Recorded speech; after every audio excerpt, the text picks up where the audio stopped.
Hello learners, and you're watching my channel Teacher Sneha. In this video, we are going to learn to change the subject of the formula.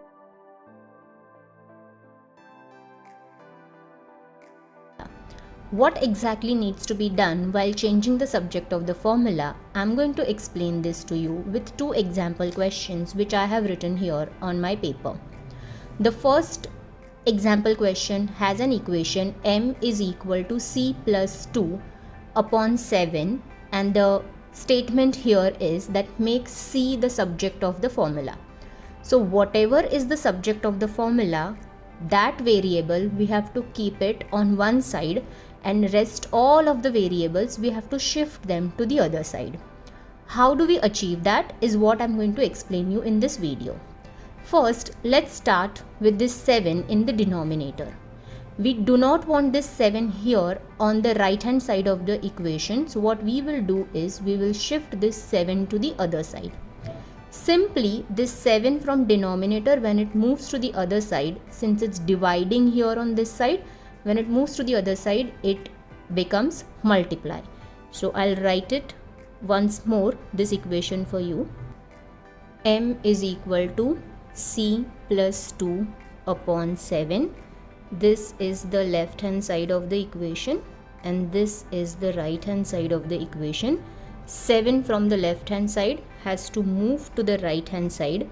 So 7 which is dividing here moves to the other side, multiplies. So we obtain 7m is equal to c plus 2. Now since we have to make c the subject of the formula, this plus 2 needs to be shifted to the other side.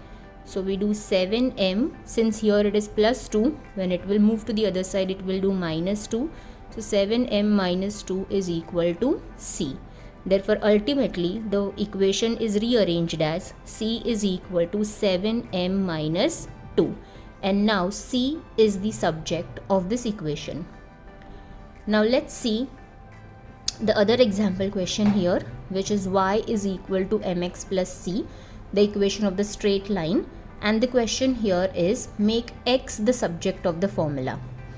If you will notice here in this equation, y is equal to mx plus c, y is on the left hand side of the equation and mx plus c is on the right hand side of the equation. Now if you will notice, this m and x are the two variables which are multiplying with each other. So immediately these two variables will not shift to the other side in the first step. In the first step, we need to remove this plus c and put it on the other side, which is the left hand side of the equation. So what I will do is y minus c is equal to mx. Because this was positive c here, when it shifted to the other side, it changes the sign. So positive c becomes negative c. So y minus c is equal to mx is what we have obtained now. Now since we have to make x the subject of the formula, we will have to shift this m to the other side of the equation. M over here is multiplying with x, so when it moves to the other side, it will divide. So y minus c divided by m is equal to x, and on rearranging this equation, we get x is equal to y minus c upon m, and here we have made x the subject of the formula. This is how we solve the questions wherein we have to change the subject of the formula. See you guys in the next video with some more example questions of changing the subject of the formula, which will involve squares and cubes in the formula. Stay tuned. Bye bye.